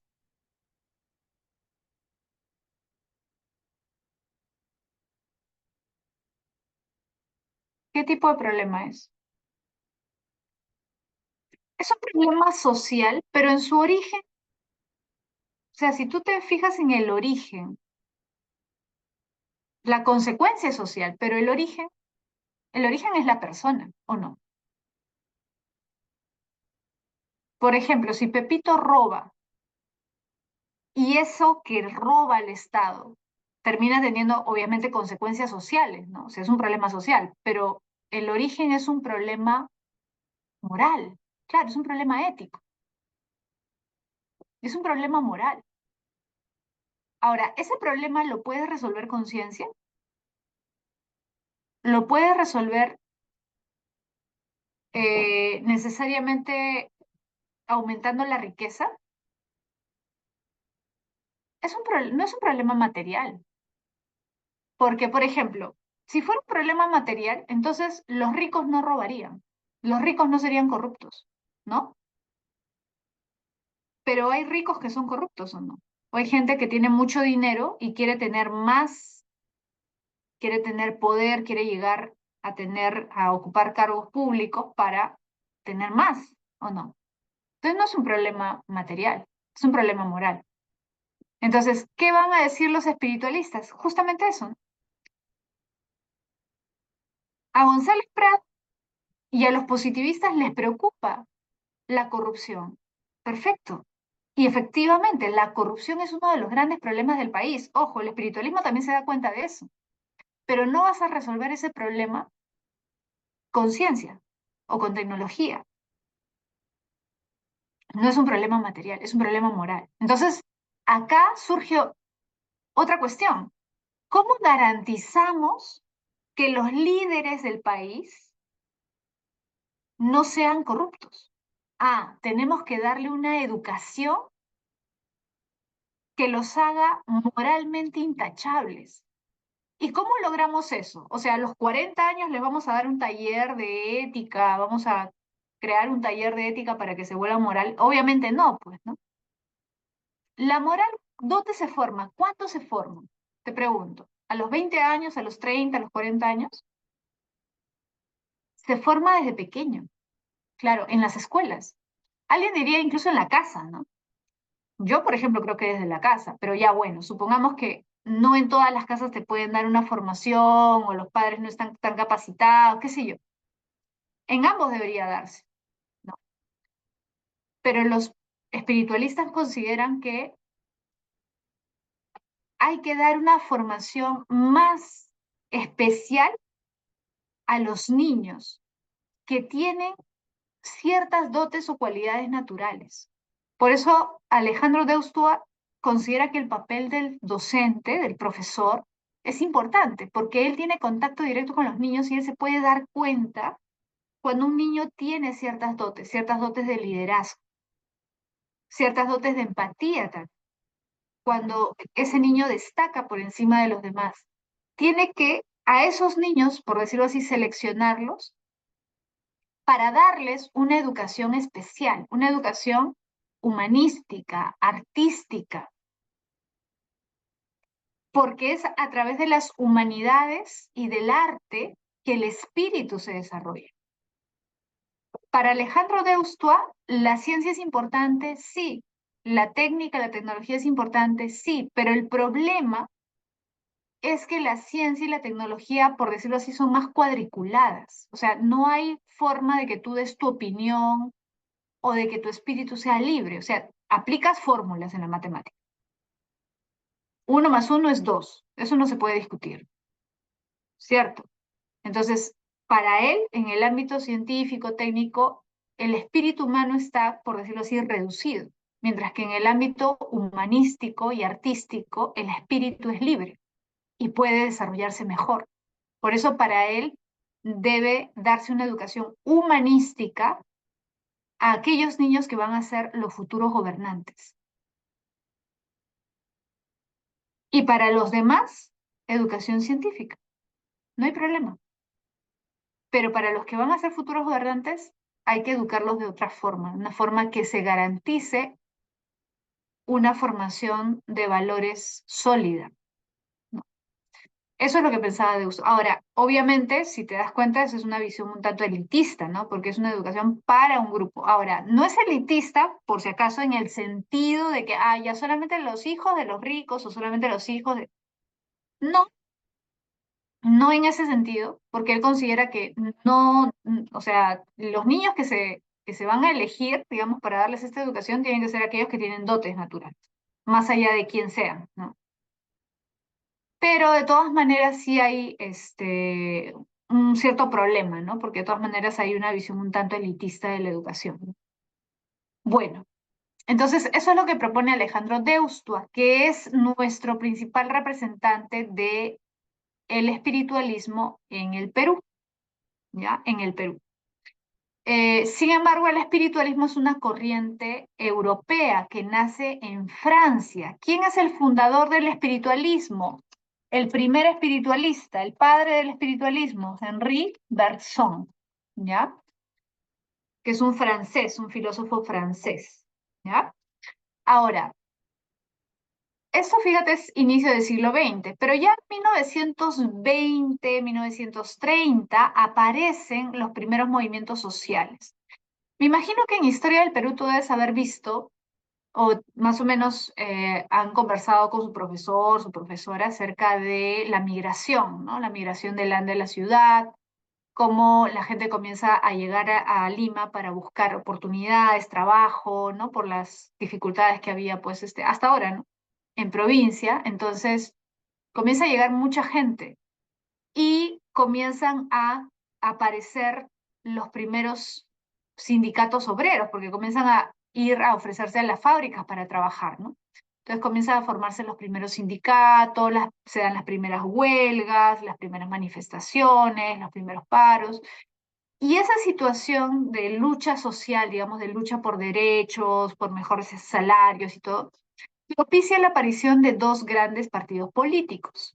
En 1928 aparece el Partido Socialista Peruano. ¿Has escuchado el Partido Socialista Peruano? ¿Sí?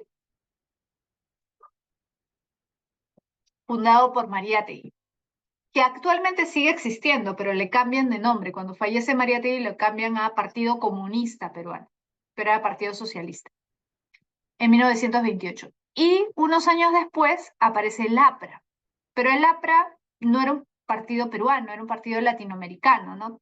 Debes saber, ¿no? Que se juntan varios líderes latinoamericanos en México, en la Ciudad de México, y fundan el APRA, ¿no? Y por eso es que hay un partido aprista peruano, partido aprista mexicano, partido aprista colombiano. El APRA es un movimiento continental. ¿Y por qué no es un partido tradicional, digamos, en este sentido de que nace en un país? ¿Por qué es continental? Porque la idea de estos líderes era unir fuerzas para resistir, digamos, el poder de Estados Unidos, ¿no? O lo que Aya de la Torre, que es el fundador del APRA acá en el Perú, ¿no? El Partido Aprista Peruano, llama el imperialismo yanqui. Así le llama Aya de la Torre, el imperialismo yanqui. ¿Por qué le llama así? Porque tú dirás, bueno, pero Estados Unidos no es un imperio, claro, no es un imperio, digamos, formalmente, pero en la práctica para Aya de la Torre sí era un imperio, digamos, un imperio soterrado, ¿no? O sea, era un país que ejercía poder político y económico sobre toda Latinoamérica. Entonces, ellos tenían la idea de que uniendo fuerzas podían resistir mejor esa influencia, ¿no? De Estados Unidos. Ahora, ¿cuáles son las diferencias entre, entre Mariátegui y Aya de la Torre? Bueno, hay varias diferencias, ¿no? Una de ellas es que Mariátegui fue más, digamos, le interesó más la parte cultural del Perú, más el contexto peruano, le interesó estudiar al Perú, el Perú profundo, o sea, conocer las distintas manifestaciones culturales, las diferencias sociales, raciales. Él estaba convencido, y por eso es que escribe los 7 ensayos de interpretación de la realidad peruana, ¿no? Él estaba convencido de que para cambiar las cosas en el Perú, primero había que conocer bien el Perú. O sea, había que saber sobre qué base estábamos trabajando. Porque el gran problema es que ya existían marxistas, habían otros marxistas, pero el problema es que muchos de ellos querían aplicar el marxismo tal cual. Es decir, querían usar la receta tal cual, ¿no? Acá en el Perú.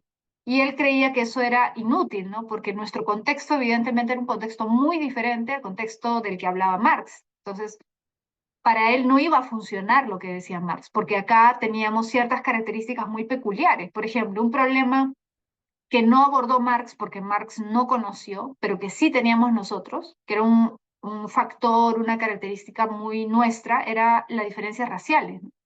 La discriminación racial de la mayoría de la población, que era indígena, mestiza. Entonces, para María Tegui ese era un factor importante a tener en cuenta si se quería armar una revolución. Marx sí tenía, perdón, María Tegui tenía una influencia del marxismo muy fuerte, pero no era un marxista completamente ortodoxo, ¿no? Porque se daba cuenta de las limitaciones que podía tener el marxismo en nuestro contexto. Aya de la Torre sí era un pensador mucho más alejado de Marx, ¿no? O sea, a pesar de que también buscaba el cambio social y también creía que se debían hacer una serie de reformas, no era un pensador marxista propiamente, ¿no? Porque además él creía que el cambio social podía venir sobre todo de la clase media, ¿no? Porque la clase media tenía dos ventajas, tenía los conocimientos, digamos, o sea, la capacidad de darse cuenta de qué es lo que estaba pasando y de formular soluciones, y tenía el poder adquisitivo. Por eso es que siempre la APRA estuvo vinculada con las universidades y trató de sacar sus cuadros de universidades, ¿no? Porque consideraba que los intelectuales eran los que iban a liderar, en todo caso, la revolución. Y lo importante son los líderes, no la masa. Entonces, en el caso de Aya de la Torre hay una visión, digamos, no tan cultural, ¿no? A ella de la Torre no le interesó conocer tanto el Perú profundo, por decirlo así, ¿no? Y no consideraba pues que la clase oprimida, digamos, proletaria, lo que sea, iba a ser la que ocasionara el cambio social. Pero bueno, igual es una etapa interesante, ¿no? Igual es una etapa interesante. Claro, Aya Latorre es una figura bien controvertida, porque hay mucha gente que lo valora y lo compara con Alan, ¿no? Lo cual es absurdo porque, bueno, son personas completamente diferentes. Si bien habían cosas que Alan aprendió de ella de la Torre, ¿no? Habían cosas en común, eh, a veces la gente por desconocimiento endiosa a ella de la Torre, ¿no? Aya de la Torre era una persona muy inteligente, muy capacitada, tenía la capacidad de hablar por horas, daba discursos de 8 o 10 horas corridas, era un gran orador, algunos dicen mejor que Alan, pero eh, uno de los problemas que tenía era que provenía de una clase acomodada, ¿no? Entonces, la actuación del APRA en muchas situaciones fue una actuación un poco errática, ¿no? O sea, cuando se esperaba que el APRA, que supuestamente era un partido popular, apoyara ciertas manifestaciones populares o ciertos gobiernos populares, terminaron traicionando eso, ¿no? Entonces, cuando ella vivía, ¿no? Cuando ella era el líder, ¿no? Entonces, eso también es un poco raro, ¿no? Por decirlo menos. Pero bueno, eh,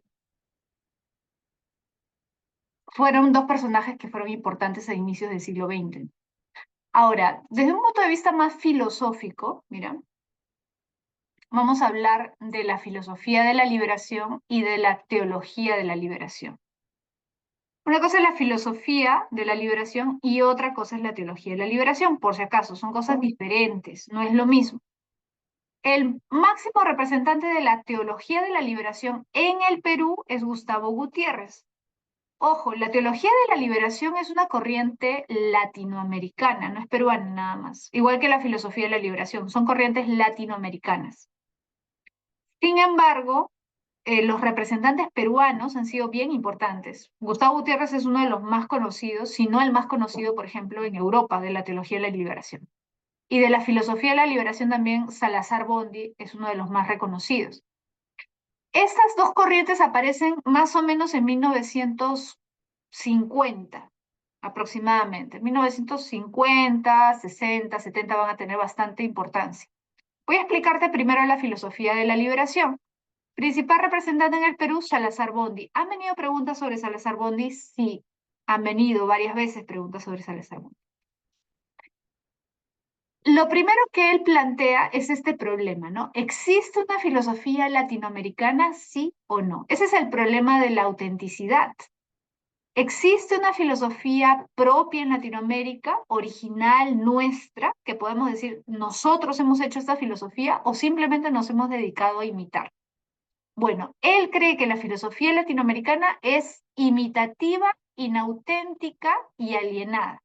Ojo con esta palabrita, alienada. ¿Por qué es importante? Mira, imitativa, inauténtica, ya sabemos por qué. O sea, ya hemos revisado la historia y has visto pues que aparece el pensamiento ilustrado, el positivismo, etcétera. Son ideas traídas de Europa.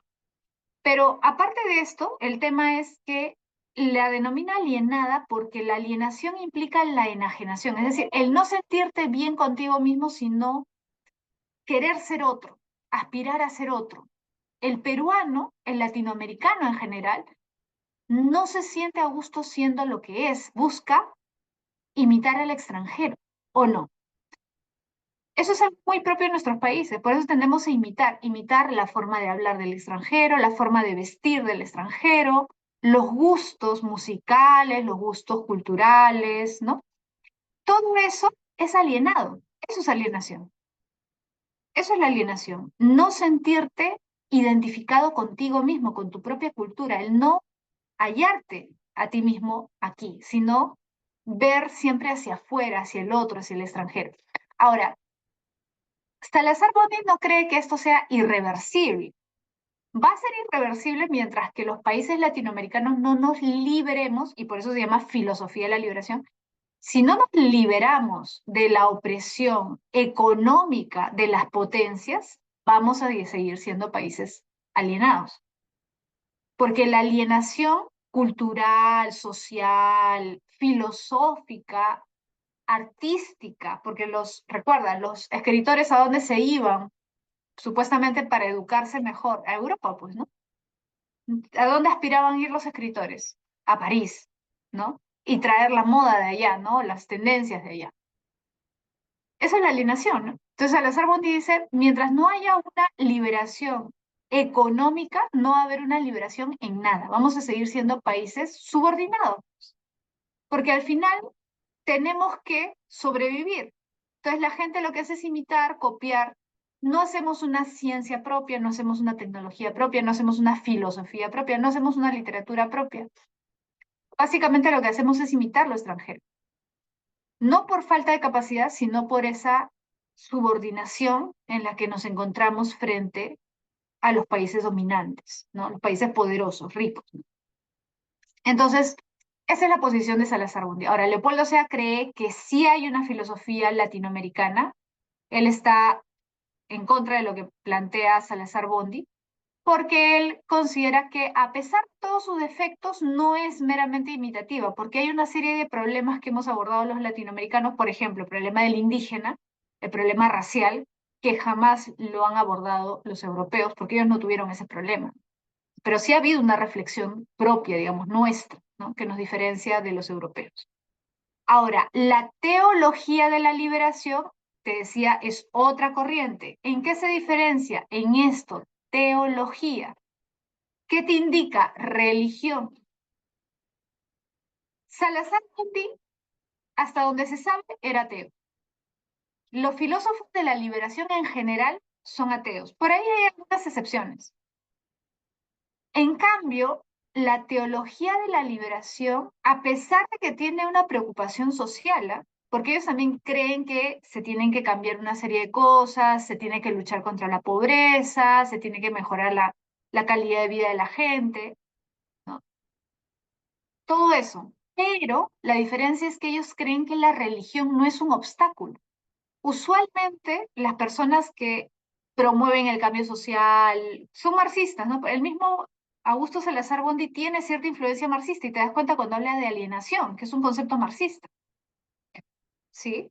Pero la diferencia es que los filósofos de la liberación en general, al ser, digamos, típicos pensadores de izquierda, consideran que la religión no es un obstáculo para el cambio social. En cambio, la teología de la liberación plantea que la religión no es un obstáculo, al contrario, puede ser una herramienta para cambiar la situación de pobreza de los países latinoamericanos.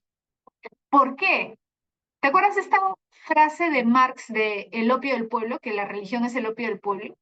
Así piensa, digámoslo, así pensaba Salazar Bondi y pensaban muchos, ¿no? Que la religión puede ser un obstáculo para el cambio social. Pero Gustavo Gutiérrez dice, esa es una mala interpretación, porque el mensaje de cristianismo, o sea, de Cristo, de Jesús, es de acción, es ama a tu prójimo como a ti mismo. O sea, Jesús no te dice, anda a la iglesia y persígnate y te vas a salvar.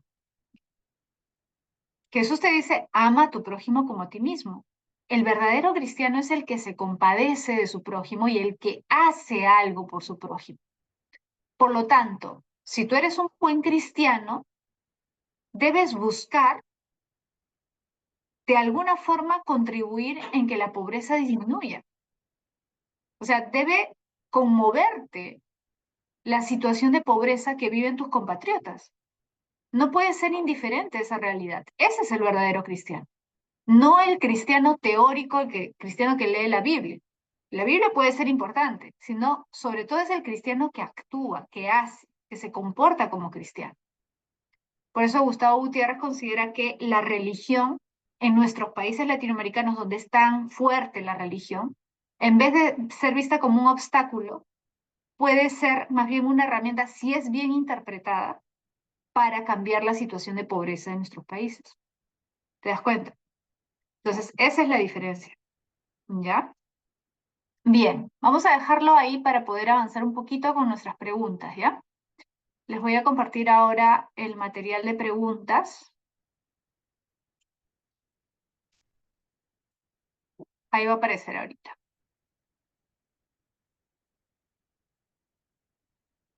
Bien, ya se ve, ¿no?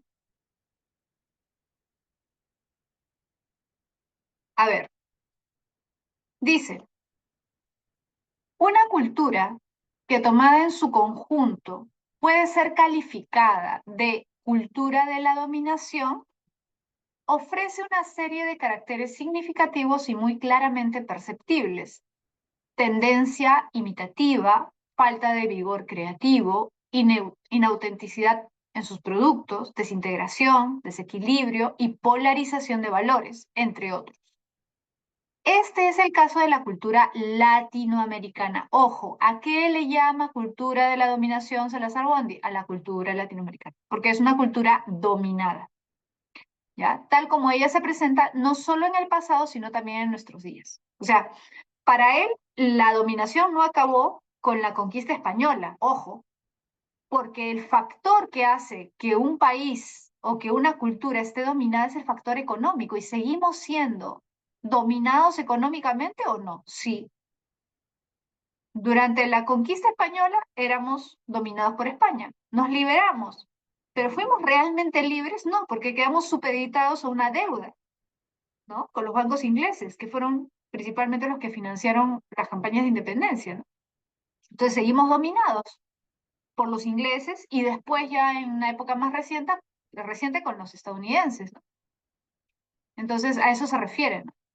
El carácter imitativo de las principales manifestaciones culturales latinoamericanas ha sido subrayado más de una vez y no necesitamos insistir aquí en ello.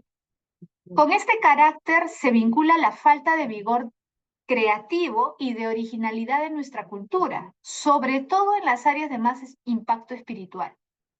No hay, en efecto, una aportación latinoamericana propia, un impulso generador de nuevas tendencias y corrientes, con repercusiones mundiales en la ciencia, la filosofía, la ética, el derecho, la religión e inclusive el arte.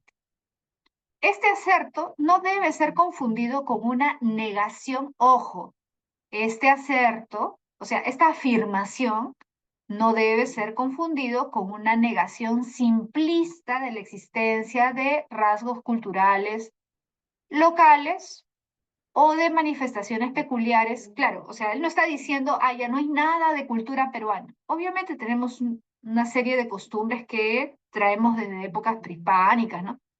Pero esos son rasgos culturales locales, o sea, no es algo tan, tan fuerte, digamos, para él, ¿no? O de manifestaciones peculiares en las diversas naciones latinoamericanas o a un conjunto de nuestra América, como es el caso del lenguaje, a que se refiere Ángel Rama y que merece tratamiento especial. Claro, porque en el caso del lenguaje sí tenemos pues muchos lenguajes que se han conservado, que son propios, ¿no? Pero estos rasgos y manifestaciones no prueban originalidad cultural ni contribución de real fuerza creadora. Ahí está el detalle, no creamos algo nuestro, ¿sí? Pregunta, según Salazar, una de las características fundamentales que define la cultura latinoamericana y que contribuye a su falta de originalidad en comparación con otras culturas es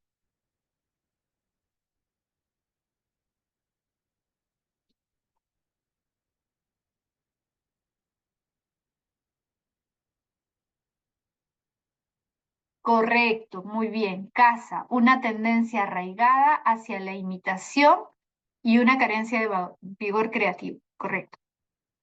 Vamos a la 2. Tomando en cuenta el texto de Salazar Bondi, determine, a ver, ¿verdadero o falso?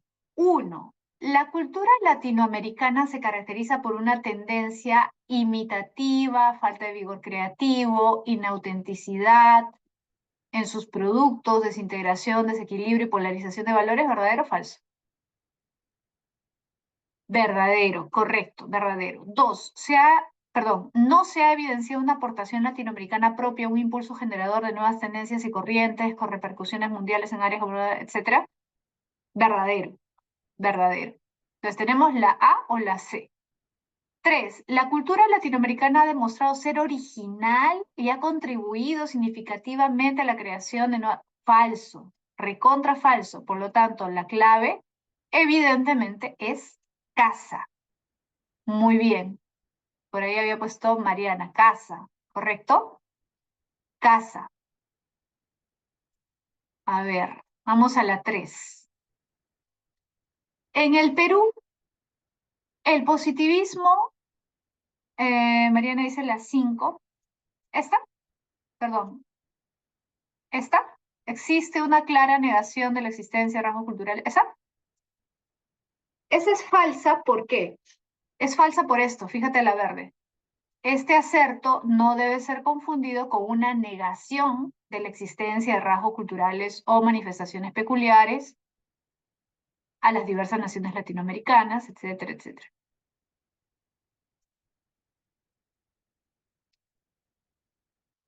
La pregunta 5. La pregunta 5, a ver. ¿Esta?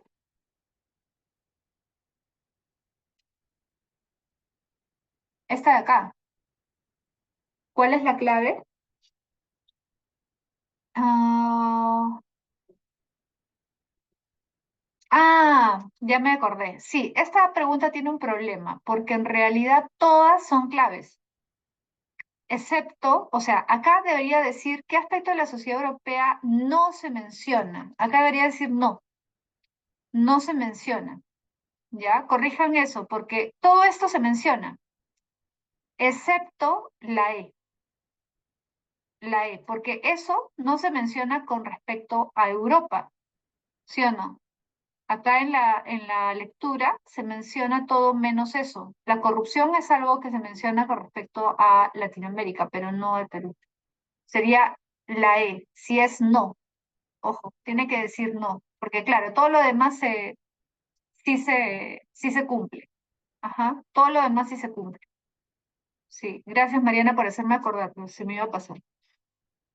Ya, a ver, vamos a acabar con la 3 y les doy las claves, ¿ya? Dice, en el Perú el positivismo ya se menciona en época tan temprana como 1854, en un curso de filosofía elemental publicado por Sebastián Lorente en Ayacucho. Pero Salazar Bondi, o sea, Augusto Salazar Bondi, considera que el positivismo aparece con fuerza en el Perú recién en 1885, con Carlos Lizo. El mismo autor fija en 1915 su defunción, precisamente con la llegada al Perú del espiritualismo de Berzón. Esta, ¿ves? En todo caso, la aparición del positivismo en el Perú coincide prácticamente con el fin de la Guerra del Pacífico, que fue uno de los traumas de identidad más serios que tuvo que enfrentar el Perú en sus inicios como nación. A partir de lo dicho, podemos concluir válidamente que,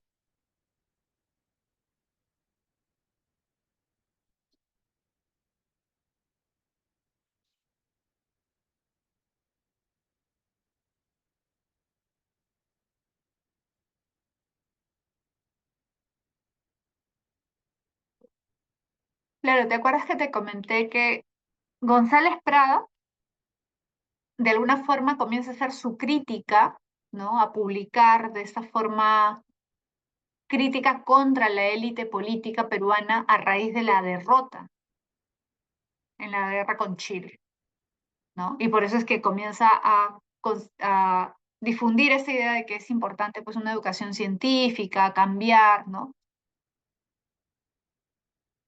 La educación en el Perú, planificar, crear institutos tecnológicos. Claro, Deina, es la E. Es la E. La introducción de positivismo en el Perú coincide con el periodo posterior a la Guerra del Pacífico, lo que indica que los traumas de identidad pueden haber influido en la adopción de esta corriente filosófica en el país. Una prueba de eso sería González Prada, pues, ¿no? No es casualidad, ¿no? Que él sea el principal difusor de estas ideas y a su vez sea crítico de lo que había pasado en la guerra. Ujú. La 3 es la E. Ya, chicos. Entonces, les dicto las claves de las que faltan para que puedan ir a cenar, a descansar un rato, ¿ya? La pregunta 4, la clave es árbol. Árbol. 4 árbol. 5 ya habíamos hecho la corrección, por si acaso. Acá hay que agregarle un no para que sea correcta. La clave es la E. La 6, la clave es barco. Barco. 7, clave casa. 7 casa, 8 casa también. 9 es casa, casa. 10 es elefante. 11 es elefante también. Y 12 es barco. Barco. ¿Sí, chicos? ¿Llegaron a anotar? ¿Pudieron anotar? ¿Sí? La 4, ¿por qué no la D? 4.